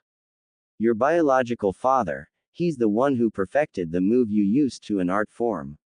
He was known by most as the Yellow Flash, Namikaze Minato. Naruto turned, giving the old man a dumbstruck look. My father. You're saying my dad was the fourth Hokage? Hell yeah, take that, I'm Konoha royalty bitches. Naruto proceeded to continue to shout obscenities accompanied by proclamations of being the best all while doing a terrifying and disturbing victory dance around the room. He was stopped by a loud cough, gaining his attention. If you're quite finished. An amused and slightly irritated Sarutobi let out, walking to a portrait of the fourth on the wall. With a burst of his chakra and a handseal no one in the room recognized, the portrait slid open revealing a blade and scroll. These items were supposed to be given to you when you reached the rank of Chunin, but I can make an exception. On one condition. Naruto was in front of the man in an instant. Anything, give me. The Uzumaki said, reaching for the items held out of his reach and currently damning his size. The Hokage smirked. You, along with your group are to become shinobi of Konoha. We already know this, give me already. The Hokage's smirk grew as he finished. You, Haku, and Jace are to be genin under Zabuza and form your own team. You must also have a more difficult test to gain your ranking, seeing as how regardless you'll be shinobi. Bring on the challenge, old man. Wait, did you just say we have to be genin? Not only that but the airhead is on our team too. He yelled, pointing at a pouting Jace. Come on, we're Chunin at least. We can freaking whoop the asses of all the genin in Konoha at once. Sarutobi grinned evilly. Then that is the test. If you can take on the combined efforts of the genin teams in Konoha, you're free to go straight to Chunin, still under Zabuza. If you fail then you're genin and are stuck on D-rank missions for a month. Before Zabuza or Jace could object, Naruto shouted deal, not knowing the hell of D-rank missions. The two shook on it before saying. Then you are dismissed, your test begins tomorrow morning, you're responsible for gathering the teams in this formal spar. Now Kakashi, please show them to their lodgings. Kakashi simply gave the old man a look of confusion, having sat through the whole meeting with one ear on the conversations while his good eye was on his reading material. The old man gave him a knowing look and shifted his eyes to the confidential information left by his now deceased successor, and Kakashi's eyes widened. You don't mean? I do indeed. I believe there is a seal keeping the estate in its stasis shape. Stasis wa? Naruto asked, now catching onto the conversation. He means keeping it like it was before the seal was placed on it. Come on, I'll show you to your new home. Kakashi quickly left by Shushin, Zabuza, Haku, and Jace following as Naruto blinked and then growled. God damn it. Someone needs to teach me that damn technique. As he followed their signatures, jumping out the window. Naruto managed to get halfway to the location he was supposed to go, before the villagers caught on to who he was. Apparently news traveled faster than his running pace, and soon the hateful glares of his past were once more directed at him. To the blonde they somehow had gotten colder. Shivering, Naruto shook his head and concentrated on running. He couldn't think about these damn villagers with 20-foot sticks shoved up their asses. Rounding a corner, he slammed straight into a thing from his worst nightmare, a mob. Suddenly he was in the center of it, and then before he could react he was being stabbed in 3 places at once. Growling, he was about to try and fight back when his limbs locked up and he hit the floor. A paralysis poison. A strong one too for it to affect him. It would take 3 minutes before he could move again, what usually took most people 5 hours, but for those 3 minutes he was left to their mercy, and unsurprisingly they weren't big on showing mercy at the moment. A minute passed, with things being screamed at him and various fluids being poured on, half of which he really didn't want to identify, before something happened. Everything suddenly stopped. The reason was a mist covering the area and a voice coming from all directions. You're all dead.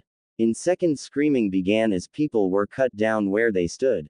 Some people thought to get away, when Senbon stuck into various and often deadly places, though some were just to cause as much physical pain as possible. Suddenly Naruto found himself lifted and being carried off. That answers my question. The blonde muttered through the poison as the group was finished off, civilians and shinobi alike. Suddenly the mist cleared as Anbu appeared and zeroed in on Zabuza. For the murder of Konoha civilians and shinobi, you're to be executed. Suddenly another figure appeared, taking the form of one pissed off Sarutobi. 5 minutes. 5 minutes he's out of my office and already he's attacked and you Anbu are near useless. All of you are sentenced to D-rank missions and a suspension of your Anbu license. But Hokage-sama. No. Clean up this mess or you will be the ones executed.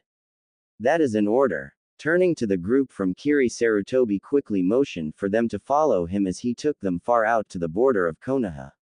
Turning to a now moving Naruto, who was looking at his new clothes with a frown, the third sighed and said, I am so sorry Naruto-kun. Looking up, the blonde shook his head. No problem G-san. I kind of expected this. Let's just see my new house. Nodding, Sarutobi moved to the gate and motioned Naruto forward as well. I'm about to unseal the barrier around this place. When I do, place your blood on the spiral on the gate. Blinking, Naruto nodded and as soon as the barrier was up, bit his thumb and dropped some blood on it.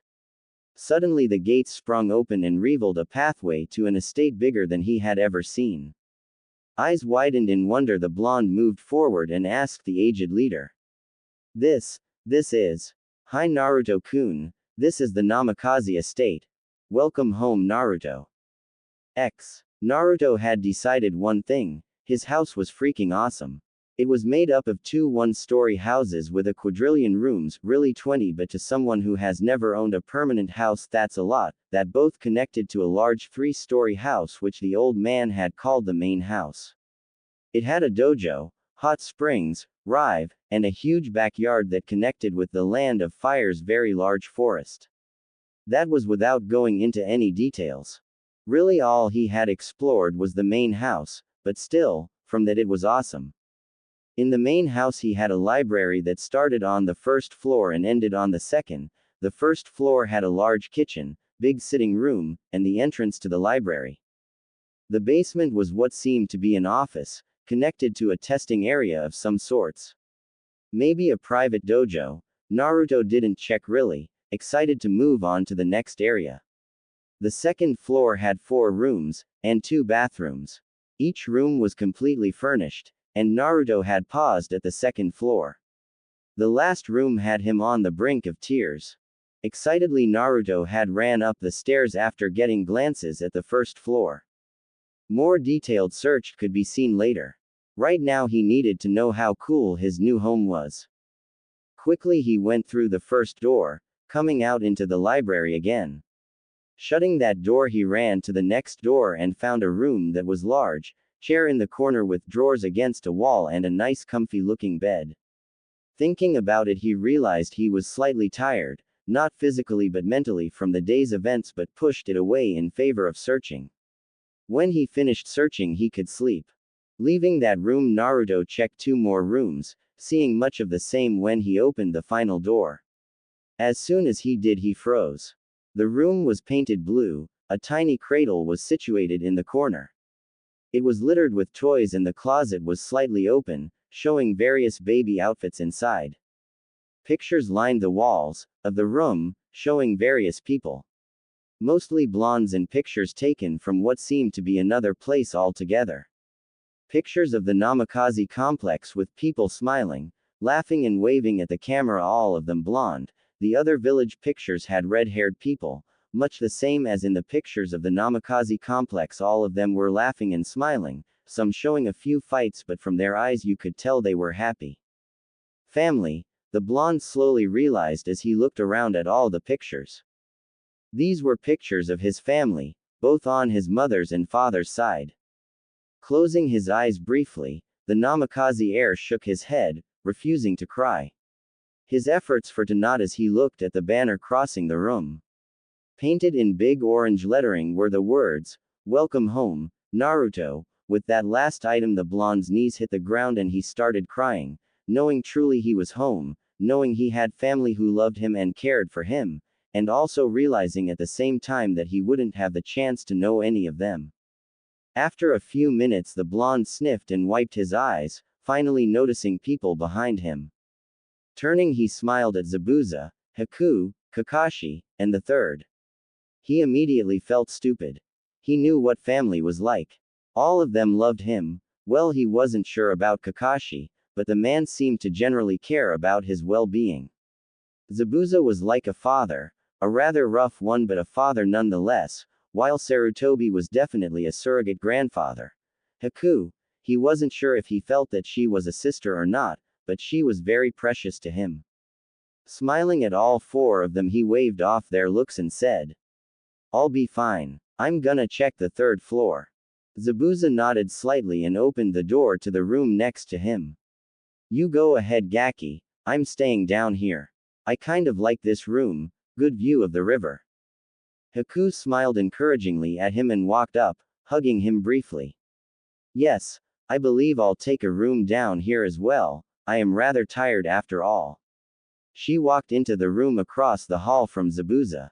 Kakashi gave a slight eye smile and said, "I just remembered I left my stove on." This caused both the Hokage and Naruto to sweat drop as the man left via Shushin. The Hokage gave Naruto a smile and patted his back. "I have some more paperwork to finish," the old man and turned, leaving. Cursing the bane of his existence. Naruto smiled slightly, understanding the message under all of it. They were letting him see his parents' room alone. Silently thanking them all, the young Namikaze, Uzumaki walked up the stairs, pausing at the door at the top. Naruto opened the door slowly, taking his first step into his parents' room. Letting out a slow breath he looked around the room, taking it all in. The whole 3rd floor was his parents' bedroom. Walking slowly in, he slid his hand across the 2 dressers, a mirror hanging over the top of both of them. Next to the dressers on the walls were photos, a picture of a blonde man happily hugging a laughing red-haired lady, knowing immediately it was his mother and father. Smiling he moved on, looking at a picture of his father and a young Kakashi flanked by a black-haired boy and a brown-haired girl. Keeping on walking, Naruto found a desk in the corner, still littered with papers, some official looking while others were what seemed to be notes on some kind of seal or something else, much too complicated for him to understand. On the back desk was a circled date, October 10th. A soft smile formed on the loudmouth's face as he circled the date as well with his finger. On the desk was a black book, in gold lettering it was labeled journal. Blinking at it, Naruto started to reach for it, before thinking better of it and walking on. That was private, he would leave his father his own privacy, no matter how much he wanted to know about the man. That and he was fearful to know his father for some reason, some sort of twist in his mind felt that the man should remain the god he built in his mind. Not the human he knew he would find in those pages. Walking on, the Uzumaki found himself before a window shining with the setting sunlight, a beautiful view over the forest where the sun was setting on the horizon. Walking past the window he found himself in front of twin closets, one filled with clothing for a female, obviously his mother's. The other being his father's. Inside were Junin vests, black shirts, and two matching sets of cloaks, one saying fourth in kanji, the other labeled yellow flash. Beside the two was a headband with the Konoha insignia. Smiling, the blonde grabbed it and gently held it up to his chest. Walking to the king-sized bed situated across from the twin dressers, Naruto sat down and looked around. On the other side of the bed was a door that doubtless went to a bathroom or something of that sort, but Naruto would check those out later. For now, he just wanted to rest, in wonder that in one day he had found his family, and he had found his true home. Softly Naruto closed his eyes, falling easily asleep with a small, soft smile on his face. Maybe things in Konoha wouldn't be so bad. Happy dreams were dissolved when a bucket of cold water hit him, courtesy of his new, yet old sensei. What the hell, you bastard? You soaked my parents' bed. Zabuza smirked and muttered. Kai. Immediately the water that was previously soaking the Uzumaki was gone. Gaki. You at Genjutsu. Now get up and get ready, we have to kick. Naruto blinked in confusion for a moment before grinning, remembering. Oh hell yeah. So, did you issue the challenges? Zabuza smirked. Nah, you guys are gonna do that. Naruto simply blinked. What? And it was there, that Zabuza's plan to get the fight started took place as he explained it to the new Konoha shinobi, an evil grin spreading across both of their faces. It was an average training session with Team 9. Lee was shouting about youth and punching the air as they waited for their sensei. Neji was leaning against a tree, shaking his head at the failure Lee was, and Tenten was practicing her throw, again, while waiting. Suddenly things took a turn for the abnormal as a black and white-haired teen suddenly appeared and caught on of the kunai Tenten threw by the hilt. He seemed to look at it and then around his surroundings. He then turned to the bun-haired girl and asked, "Isn't it dangerous to throw weapons around the mentally handicapped and the blind?" Motioning his head he indicated Neji and Lee.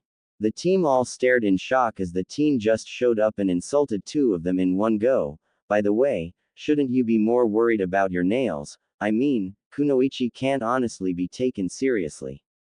Make that 3. Honestly, he lied about the last part, but he had to do this for the plan. Immediately he was ducking, squatting down as two fingers passed where his head was previously. Letting out a low whistle as he looked up at Neji, he said, "For a blind dude, you're pretty fast. About being blind, must be why you got stuck with the weapon user wannabe and the defective green guy." Immediately he was dodging a roundhouse kick and kunai, shuriken, and many other pointy objects. Well, I was just coming to check out the other teams, glad we have nothing to worry about from the Special Olympic team. Hey, the 3 of you put together would make a functioning team member. Laughing, the swordsman ran, Team 9 on his heels. Part 1 of the operation was complete. Haku arrived in front of an odd team, put together of a timid-looking girl with pale eyes, a teen wearing shades that looked incredibly intimidating, Go Shino, favorite character folks, sorry about that, and a black-haired boy who just looked fake for some reason. Taking a deep breath, She hated doing this, but Naruto and Zabuza were counting on her. She stepped forward. Hey, you guys look weak, she shouted, though it came out fumbling. It managed to catch the team's attention as they all looked at her, breaking from the watching for their sensei. Your sunglasses are horrible. Haku winced at the insult. It was horrible. Oh, why did she have to do this? This wasn't her style. The fake-looking teen smiled, which creeped Haku out, and replied, that's not a good insult. A good insult would be saying that kimono you're wearing looks so horrendous I want to puke on it to make it look better. Haku twitched and gritted her teeth. She liked this kimono. Well, you're a stupid jerk. All that got was the sunglasses-wearing boy raising an eyebrow, and she sighed in defeat. I'm supposed to provoke you into fighting. I'm not good at it. We're having a genin test and we need help from all the genin teams. So could you possibly follow me and look like you're angry? Sai looked to his two teammates. Hinata poked her fingers and said, I guess we could. Shino simply nodded and Sai turned and said, sure. Start running. Haku smiled and bowed. Arigato. After that she started running, the team following her and trying to look like they were angry. Team 7 blinked as they all met up again on the bridge. Sakura was the first to voice her complaint as Sasuke leaned against the railing and Kiba played with Akamaru in the middle of it. How come we have to meet up again today? Sensei said we had today off, didn't he? You're here because my brats kicked your asses so hard last time you all fought, and now they're gonna do it again, plus with every other genin backing you up. A voice right behind her said, making her let out a slight scream as she jumped and turned in one movement. Sasuke and Kiba both twitched and Zabuza waved his hand. Follow me for your destruction. With that he started moving, though keeping it slow for his max speed so the brats could keep up. Team 10 stood under a large tree, Ino leaning against it as Shikamaru slept underneath and Choji simply ate. All was peaceful until a loud voice erupted from the bottom of the hill. Oi, fatso. How about you and your bimbo friend come and catch me, if you can move that is. A blonde from the bottom of the hill yelled, a Konoha headband strapped to his forehead. Immediately Choji grew furious. I'm big-boned. Ino grew equally angry at the comment towards her and grabbed Shikamaru by the shirt. Come on you bum, we got a lesson to teach. TCH, troublesome. The Nara muttered as he was dragged behind his two friends as they gave chase to the blonde running from them. In a large open training ground is where all the team met. 6 of them immediately trying to kill their targets for the first few seconds before noticing the other genin. They all paused for a few moments and in that time the only adult, Zabuza, took center stage. Alright, you 12 are gonna help me with my genin test. My 3 say they can take down all the genin in Konoha put together, and you're here to prove them wrong. If you do, they stay genin, if you don't, then they're chunin and immediately your superiors. Zabuza smirked. Divide yourself however you like, no hold barred and anything allowed. Go. Immediately Jace snorted. Ooh, scary. 4 of them are kunoichi anyway. A slight twitch in his hand that only Neji and Hinata caught told his lie, but everyone else witnessed the women start to grow in anger. I mean, I can probably beat them all with one hand tied behind my back. Immediately he was surrounded on 3 sides by pure righteous feminine justice. Hinata was behind him, in a fighting stance but not as angry, mainly confused by his lie. Immediately Jace ducked and dodged many attempts to rip off his family jewels as he moved back, leading them away from the main group. Haku and Naruto both sweat dropped at this, knowing the reason he had lied like that. Zabuza had promised the sword-loving teen a new and better sword that could hold chakra if he lived through the test this way. Personally they both knew this was suicide, but Jace was always on board when it came to a new sword, or anything sword-related really. Shaking their head, Naruto strode forward and smirked. Let's see. Ooh, I wanna get Duckbutt, the creepy-looking black-haired guy with the too-tight shirt, the fat kid, and Dadu. I always wanted to fight a blind kid. Neji twitched and his stoic mask was broken as he flung himself forward. I'm not blind. His roar was echoed by, "I'm not fat." And off he was, dodging extra large hands and feet, chakra-filled fingers, some weird ink-light things, and fireballs. The whole time he was laughing like a kid in a candy store. Haku had Sanban in each hand, smiling. "Well then, that leaves me with you four. I apologize for any injuries you may get ahead of time." Her eyes widened as the kid in green spandex appeared before her, bowing.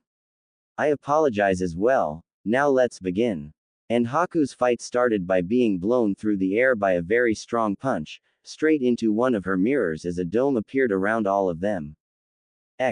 Jace was seriously doubting his own sanity as he realized how bad he had put himself in the hole. Three very angry females were not good opponents, especially when one of them had very accurate throws and was aiming all her pointy objects at your unmentionables. Actually, where was she getting all of these weapons? It would be physically impossible to carry those with the way she was dressed. So far he hadn't been able to fight back at all, every ounce of his will put into keeping his boys intact. Now he was starting to sweat. Suddenly he couldn't feel the bottom of his right leg, and looking down he saw two fingers pressed into his leg by the only non-angry female. She must have seen through his lie and was clear-headed enough to plan. She had cut off his retreat, and now he couldn't retreat. Standing on one leg, Jace unsheathed his blades and started blocking kunai, shuriken. Was that a kitchen sink? Look, I was told to say that by sensei. I really believe kunoichi are just as good as male shinobi. Mercy. Suddenly the three stopped and gave very evil smirks. "Oh, we'll show mercy. As soon as you give us those swords of yours to decorate." Jace's eyes grew wide and he narrowed his eyes, pointing his blades at them. "I'll never surrender my precious blades. Fight to the death." With that he jumped at them, hopping on one leg to be beat into the ground horribly by the three kunoichi, honorably taking his beating from them as any man should when he ticks off a member of the female race. Jace had failed his part, now it was up to Haku and Naruto to keep them in the Chunin running. So, picking out two rookies of the year, an unknown factor, and an Akamichi with a sensitive weight issue was a tad on the insane side. Still, the Namikaze heir could definitely say he was having an amazing time in this fight. Flipping over another enlarged fist, the Uzumaki blocked a charging pure black lion that seemed to be made of ink that had been charging down said dodged limb with one of his now separated blades. Using the force of the lion's jump, he pushed himself back farther, sending a kick straight into the Uchiha's face as he prepared to fire another fireball at him. Naruto grinned as the raven-haired shinobi started hacking up smoke. Unfortunately, he didn't get to enjoy the view too long as he was dodging a barrage of chakra-enhanced fingers. One touch from those things and it was game over, even for his advanced healing. These four would take any sign of weakness apart and leave him in shreds. Knowing this, the swordsman let himself be pushed towards a tree and then proceeded to backflip onto its surface, hoping this would work. Sending chakra into his blade like he would when he powered up his arm for an extra hard punch, he focused on the edge and tried to make it sharp before slicing against the trunk. It worked, but due to it being the first try, his blade sunk halfway and stopped. Growling, he tried to pull it free, but he wasn't given the chance due to an oversized fist slamming into him due to his moment of being distracted. Holding onto the blade stuck into the tree, the Namikaze kept it in grasp as the whole blasted trunk fell over. Rolling as soon as he hit the ground, he nimbly dodged another, or possibly the same, ink lion as kunai rapidly flew at him. Using one of his blades, he quickly blocked the kunai as best he could, one of two managing thin slices on him. Suddenly a voice from behind him shouted, "You're in my range of divination."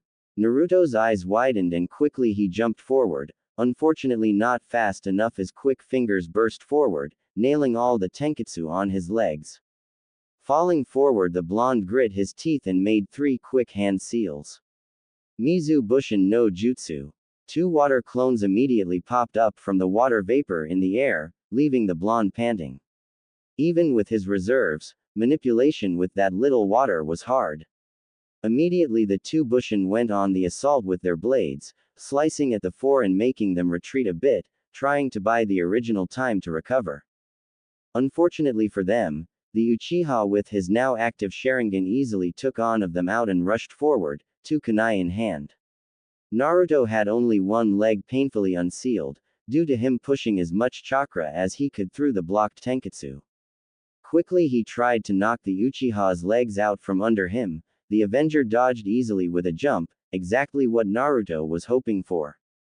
Naruto shoved one of his swords forward and watched as the surprised Sasuke blocked, being pushed backwards through the air. Using one hand, the blonde pushed himself backwards into a roll and used his good leg to flip himself up, barely dodging a meaty fist impacting the ground, causing a crater. Suddenly a kunai was placed at the base of his spine upon landing, along with a glowing palm before his chest. Naruto summed up his feelings in one word.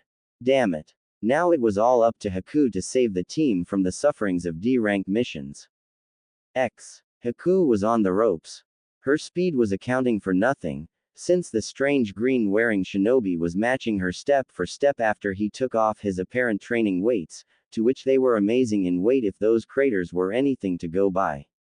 Not only could he follow her, but so could the boy wearing sunglasses, though how Haku didn't know. The Inuzuka and the other pineapple-headed boy were in the back behind the two. The pineapple-wearing one was talking to the group in low tones, apparently formulating some kind of plan while the green one kept her out of hearing range. Finally she had enough and threw some senbon at the boy's legs, hoping to take some of his speed down. Deftly he dodged it and seemed to smile more. This whole battle he had that creepy smile on his face, like this was all fun. Finally their planning session seemed to end as the other three started moving. She rushed out of the mirror, past the green one who was on her heels, towards a better mirror when suddenly a massive black cloud got in the way of said mirror. Knowing that wasn't good news, Haku switched direction when she had to nimbly roll to dodge twin drills. Suddenly the green-clad boy was in front of her, smiling bigger than ever as he brought his arm back. Haku barely had enough time to cross her arms as the boy's fist smashed into her feeble defense, sending her flying backwards and tumbling across the ground. As she rolled to her feet, suddenly she was stuck, her arms moving of their own accord into a circular position. A voice in front of her said, "Shadow possession is a success." Looking down she blinked in surprise to see her shadow connected to his. So the boy was a Nara, she should have known. Suddenly she was surrounded by a buzzing black cloud. Looking around she noticed that it wasn't just a cloud, but a cloud of insects. A monotone voice cut through the buzzing to reach her. "You best surrender, or my kekai will drain your chakra until it is impossible for you to move." Looking down in shame for her defeat, Haku sighed. "I surrender." And now it was official, the team was doomed to a month of D-rank missions. Back in the general meeting area, everyone gathered before Zabuza, Naruto and Haku both standing, while the girls dumped a barely conscious Jace on the ground, looking a lot like minced meat. Zabuza observed the scene before him, and started laughing. "I knew you brats bit off more than you could chew. Anyway, all I need is blonde Gaki, the rest of you can go and do what you please." With that he grabbed a hold of Naruto and vanished in a puff of smoke. Slowly everyone began to disperse, leaving only two figures left on the training field. One with her hair in buns and the other still looking like mincemeat, but in a sitting position. Slowly the pile of mincemeat said, "Why are you still here, and staring at me? I wanna see your swords," she said, leaning forward to try and get a look at them. "No," Jace said protectively moving backwards with them. "Show me them," Tenten replied, moving forward, still trying to see them. Jace hugged his swords for dear life and yelled, "Why do you wanna see my precious swords? 'Cause swords are so amazing. I especially like katanas." Tenten started off, beginning a rant on how awesome swords were. "Wait. You like swords?" Jace said in surprise, cutting her off mid-rant. "Of course. They are some of the best close-range weapons to have," Tenten said, as if in shock he would have to ask. Very reluctantly, Jace moved one of his blades out. Just don't scratch it or anything. And thus a friendship began between two weapons freaks. Naruto and Zabuza appeared before the Hokage, who was simply smirking. Chunin rank, Naruto-kun. Screw you, old man, Naruto yelled, pouting childishly as he turned his head away. The Hokage simply laughed and pulled the scroll and sword out once more. Naruto-kun, there was two things in that test. 1. To show you that big words can lead to a hard fall, and 2. That even the best of shinobi, when met with teamwork, can fall. You'll still get these. Naruto blinked thoughtfully and then nodded, pondering this before grinning and reaching for the items impatiently. The aged man chuckled and handed them over. Just to let you know, not even I know what's in those scrolls. He placed a blood seal on it. So how do I open it? Naruto whined, thinking that only the Yondaime could open it now due to him having the only blood needed. Sarutobi rolled his eyes. Simply prick your finger. He was your father, Naruto-kun. Right. Taking a deep breath, the blonde pricked his finger and watched the drop of blood slowly drop down and hit the scroll. The scroll glowed yellow briefly before opening slightly, unsealed for all its contents to be read.